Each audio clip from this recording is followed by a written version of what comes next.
5 हिस्सों के बारे में जान रहे हैं। तिथि, वार, नक्षत्र, योग, करण। आज हम पढ़ेंगे योग के बारे में और करण के बारे में भी, अगर समय रहा तो सबसे पहले हम योग के बारे में जानने की कोशिश करते हैं। योगों की संख्या 27 होती है। सबसे पहले हम ये जान लेते हैं कि पंचांग में योग लिखे कहाँ होते हैं। जैसे यहाँ पर मैंने एक पंचांग का पेज लगाया है, तो पंचांग के पेज में ये 2 तरह के पंचांग मैंने लगाए हैं, तो इसको मैं यहाँ देखेंगे। तो पंचांग में ये 5 अंक कहाँ कहाँ दिए होते हैं। देखिए, यहाँ लिखा है वार, यहाँ लिखा है तिथि, यहाँ दिया है नक्षत्र, और ये दिए है योग और करण। इसी तरह से एक दूसरे पंचांग में भी देख लेते हैं। तो तिथि, वार, नक्षत्र, योग और करण। तिथि के बारे में हम जान चुके हैं, वार को हम निकालना सीख चुके हैं, नक्षत्र को भी सीख चुके हैं। आज हम बात करेंगे योग की। जब हम पंचांग के पेज पर देखते हैं तो यहाँ पर हमें देखिए, ये जो पंचांग आपके सामने है इस समय, यहाँ पर आपको योगों के नाम केवल एक पहले अक्षर से मेंशन किए हुए दिखाई दे रहे होंगे। तो जब तक हमें इनके नाम पूरी तरह ना पता हो तो हम इनको पढ़ने में मुश्किल पा सकते हैं। लेकिन एक दूसरे पंचांग में जब हम देख रहे हैं तो यहाँ पे भी अगर हम देखें तो 2 अक्षरों में दे दिया है। तो 2 अक्षरों में देने का मतलब है शायद ये पूरा नाम नहीं है, कुछ के नाम पूरे हैं, लेकिन यहाँ पर देखिए।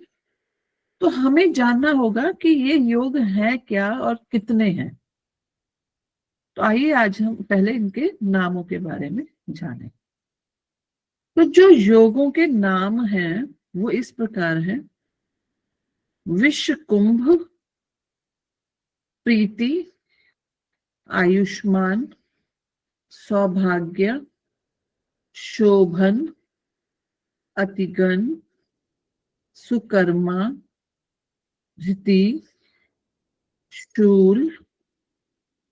10वां है गण, वृद्धि, ध्रुव, व्याघात, हर्षण, वज्र, सिद्धि, व्यतिपात, वरियान, परित, शिव, सिद्ध, साध्य, शुभ, शुक्ल, ब्रह्मा, इंद्र और वैद्यति।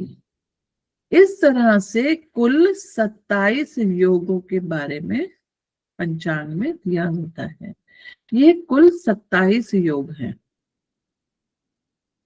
360 के गोले में, 360 डिग्री के गोले में 27 योग होने का अर्थ है कि एक योग का मान कितना रहेगा? 13 डिग्री 20 मिनट। और हम जानते ही हैं कि 13 डिग्री 20 मिनट का मान 800 मिनट ही होता है। इसको अगर हम डिग्री मिनट को केवल मिनटों में लिखेंगे तो ये 800 मिनट आएगा। तो जब हम इनके नामों को पढ़ना सीख जाते हैं तो पंचांग में ये क्या लिखा है ये भी हम इजीली समझ पाते हैं। देखिए, यहाँ पर योग में ये बिल्कुल पहला पहला अक्षर दे दिया है।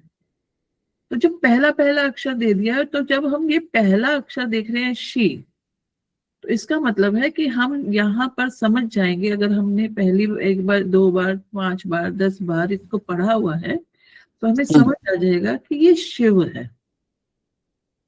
तो इनको पढ़ने की प्रैक्टिस हमें जरूर करनी चाहिए। एक ज्योतिष के पास पंचांग तो हमेशा ही होता है, तो पंचांग को पढ़ने की प्रैक्टिस हमें हमेशा करनी चाहिए। जैसे शिव के बाद लिखा है सी, तो सी का मतलब क्या हो गया? शिव के बाद सिद्ध। इसी तरह से अगर हम तीसरे देखें तो लिखा है सा, तो सा से क्या समझे? मतलब साध्य। और ये तभी पॉसिबल है जब हमने 1 2 10 12 15 20 बार इन योगों के नामों को पढ़ा हुआ है। अगर किसी ने योगों के नामों को पढ़ा नहीं हुआ है तो वो कंफ्यूज हो सकता है कि वी का क्या मतलब है, ब्र का क्या मतलब है। तो इनसे कंफ्यूज नहीं होना, इनको हमें बार बार पढ़ना है और समझना है। अब क्योंकि हमें ज्योतिषीय गणना करनी है, गणित से हम लोग सीख रहे हैं यहाँ पर, तो योग को कैसे कैलकुलेट करें, इसकी गणित कैसे निकालें। योग का मतलब आप सभी जानते हैं होता है जुड़ना। अब यहाँ पे क्या जोड़ना है, तो सूर्य और चंद्रमा के भुगांशों को जोड़ना है। सूर्य का भुगांश यानी कि सूर्य स्पष्ट, और चंद्रमा का भुगांश यानी चंद्र स्पष्ट, दोनों को जोड़ना है। और अभी हमने यहाँ पे जाना कि एक योग का मान 800 मिनट 13 डिग्री 20 मिनट है। तो यही एक योग के मान से अगर हम इस जोड़ को भाग कर देंगे तो हमें प्राप्त होगा कि कौन सा योग है। तो सूर्य स्पष्ट और चंद्र स्पष्ट को जोड़कर 13 डिग्री 20 मिनट से भाग कर देते हैं। तो अगर हम यहाँ पर इसको ही एक एग्जाम्पल के थ्रू समझें कि माना सूर्य 2 राशि पार करके 28 डिग्री 15 मिनट पर है, और चंद्रमा 8 राशि पार करके 15 डिग्री 20 मिनट पर है, तो योग क्या बनेगा। तो इसको कन्वर्जन करना हम सबको आ ही गया है अब। तो यहाँ पे हमने 15 और 20 मिनटों को जब जोड़ा तो 35 मिनट मिले हमें। 28 और 15 को जोड़ेंगे तो 28 प्लस 15 करने पर 43, लेकिन 43 डिग्री को हमें 30 डिग्री माइनस करके देखना पड़ेगा, तो 13 डिग्री यहाँ हुए, और एक राशि जुड़ जाने से 9, 10, 11 राशियां हो गई। अब इसे भाग करना होगा 13 डिग्री 20 मिनट से। यहां पर कन्वर्जन आएगा, जो कन्वर्जन हम बार बार पीछे सीखते आए पिछली क्लासेस में। अब यहाँ पर हम क्या करते हैं, सभी को मिनटों में बदल देते हैं। तो आप जानते हैं कि राशियों को पहले डिग्री में और फिर डिग्री से मिनटों में आ जाएंगे। तो कैसे करेंगे, आइए समझें। तो 11 राशि का मतलब हो गया 11 गुणा 30 करने पे हमें राशियां प्राप्त होंगी, डिग्री प्राप्त होंगी। तो 11 गुणा 30 करने पे हमें 330 डिग्री प्राप्त हुआ, जिसमें इन 13 डिग्री को जोड़ देते हैं। तो ये हो गया 343 डिग्री। अब 343 डिग्री को गुणा कर देते हैं 60 से, क्योंकि हम ये भी जानते हैं कि 1 डिग्री में 60 मिनट होते हैं। तो जब 60 से गुणा किया तो हमें प्राप्त हुआ 20,580 मिनट। और हमारे पास ये 35 मिनट भी है, तो इन्हें भी जोड़ लेते हैं 35 मिनटों को यहाँ। तो प्लस 35 करने पर आया 20,615 मिनट। तो 20,615 मिनट को अब हमने यहाँ पर देख ही लिया था कि 13 डिग्री 20 मिनट का अर्थ होता है कन्वर्ट करने पर 800 मिनट। तो जब 800 मिनट से इसको भाग करेंगे तो हमें एक संख्या प्राप्त होगी, और यहाँ वो संख्या है 25.76875। इसका मतलब है कि 25वां योग कंप्लीट हो चुका और 26वां योग चल रहा है, और हमारा ये 26वें योग का नाम होता है इंद्र। जी। तो यहाँ पर इस सूर्य स्पष्ट और चंद्र स्पष्ट के अनुसार क्या योग निकल के आया, इंद्र। किसी किसी पंचांग में आपको ये इस तरह से लिखा भी मिल सकता है, इंद्र या इंद्र, ये दोनों ही एक ही बात है। बहुत आसान है योग को कैलकुलेट करना। अगर हम आज के योग की बात करें, मैडम 20,615 में किसको भाग देंगे, 800 को। हाँ जी, 20,615 में 800 से भाग किया है।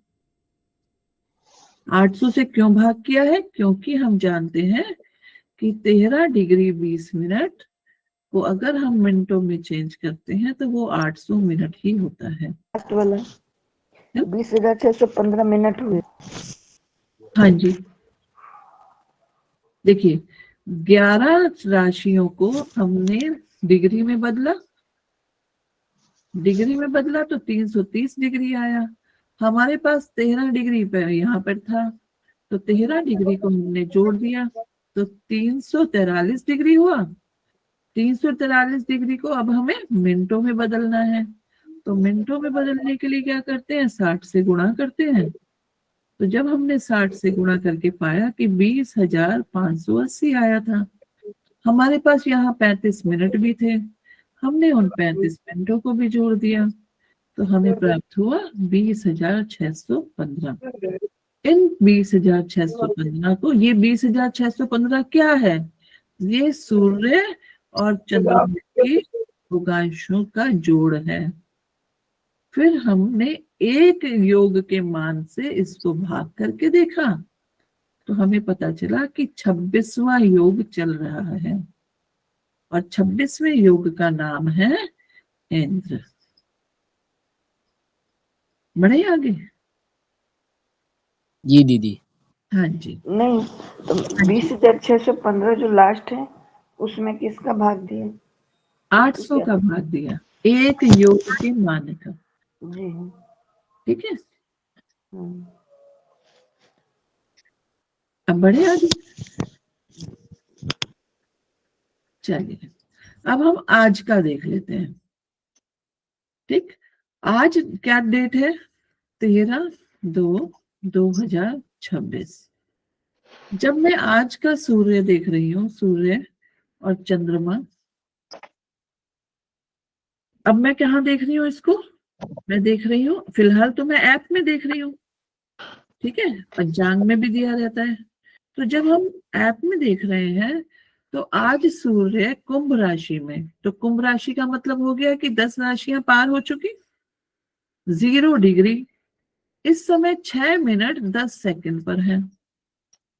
और चंद्रमा की स्थिति देखें तो धनु राशि, धनु राशि का अर्थ हो गया कि 8 राशियां पार करके 8 डिग्री 31 मिनट और 10 सेकंड पर चंद्रमा भी है। हमें निकालना है योग, तो योग निकालने के लिए हमें सबसे पहले इन दोनों के भुगांशों को जोड़ देना होगा। तो जब हमने इनके भुगांशों को जोड़ा तो 20 सेकंड और यहाँ 31 और 6 37 मिनट और यहाँ पर 8 डिग्री और यहाँ पर हो गया 8 18। हम जानते हैं कि 18 राशियां तो होती नहीं है, तो यहाँ से 12 राशियों को माइनस कर देंगे। ठीक है, तो ये हो गया 6 राशि पर 8 डिग्री 37 मिनट 20 सेकंड। इसको कन्वर्ट करके हम मिनटों तक ले आएंगे, तो कन्वर्जन आपको बार बार सिखाया ही जा रहा है। तो 6 को 30 से गुणा करेंगे तो 6 तिया 18, इसका मतलब हो गया 180 डिग्री। अब हम यहाँ पे मानसिक करने की कोशिश करेंगे, 180 में 8 जोड़ेंगे तो 188 डिग्री। इस 188 डिग्री को अगर हम 60 से गुणा करेंगे तो कितना आएगा, 11,280, जिसमें हमने 37 को भी जोड़ देना है। थोड़ा सा जल्दी से करने की कोशिश करेंगे तो 11,317 तो मिनट आ गए, 11,317 मिनट। अब इन सेकंड्स को भी इधर लाना है, तो 20 सेकंड को जब हम इधर लाएंगे तो 60 से भाग करना पड़ेगा, तो भाग करने पर आया 0.33। ये जो वैल्यू आई है ये सूर्य और चंद्रमा का योग है, जोड़ है, इनको जोड़ के बता दिया। लेकिन हमें तो उन 27 योगों में से एक योग पता करना है, तो हम क्या करेंगे, 11,317.33 को 800 से भाग देंगे। बिल्कुल ठीक बताया आपने कि इसे अब हम 800 से भाग दे देंगे। तो जब हमने इसको भाग दिया 800 से तो हमें प्राप्त हुआ 14.146666। इसका मतलब हो गया कि 15वां योग चल रहा है। दीदी 800 से क्यों भाग दिया गया? 800 से इसलिए भाग दिया गया क्योंकि एक योग का मान 13 डिग्री 20 मिनट होता है, और जी इसका जब हम मिनटों में बदलते हैं तो 800 मिनट आता है। जी जी यही बात शुरू में भी यहाँ पर बताई गई थी कि एक योग का मान 13 डिग्री 20 मिनट है, जिसको हम 800 मिनट, ठीक है। तो अब यहाँ पर कौन सा ये आया, 15वां योग आया। तो 15वें योग का नाम है वज्र। तो आज पंचांग में देख लेते हैं कि क्या वज्र योग चल रहा है। तो आज की तारीख क्या है, डेट क्या है आज? 13। 13। तो 13 तो ये रहा। तो यहाँ देखिए लिखा मिला है आपको वज्र योग, ठीक है। इसी तरह से दूसरे पंचांग में भी चेक कर लेते हैं। तो यहाँ पे फरवरी 18 है, तो पहले पेज पर देख लेते हैं। तो फरवरी 13 है आज। तो 13 फरवरी पे यहाँ पर देखिए लिखा है व। तो यहाँ ये वाला जो पंचांग है इसमें पूरा नहीं लिखा होता, केवल पहला अक्षर लिखा होता है। तो ये वज्र आ गया। और अपनी लिस्ट में हमें पता ही है कि व मतलब व से और कोई नहीं है। देखिए वज्र। ये वरयान लिखा है, वैघ्रति लिखा है, लेकिन आज जो योग आया है वो वज्र आया है, ठीक है। तो इस तरह से हमें चीजों को समझना चाहिए। आशा है ये वाली बात समझ आ गई होगी कि हमने 800 से भाग क्यों किया और मिनटों को सेकंडों को कैसे कन्वर्ट किया है। इसीलिए गणित में कन्वर्जन का बड़ा महत्व है, क्योंकि हमें क्या होता है कि राशियों को डिग्रियों में, डिग्रियों को मिनटों में, मिनटों को सेकंड्स में बदलना ही पड़ता है। या फिर उल्टा भी किया जा सकता है, सेकंड्स को मिनटों में लाना, फिर मिनटों को डिग्रियों में लाना, और फिर उनको राशियों में परिवर्तित करना, ये करना पड़ता है। इसीलिए गणित की पहली कक्षाओं में हमने कन्वर्जन पे बहुत ध्यान दिया है कि किस तरह से समय का रूपांतरण किया जाए, राशियों का रूपांतरण किया जाए। इस तरह से हमने जानने की कोशिश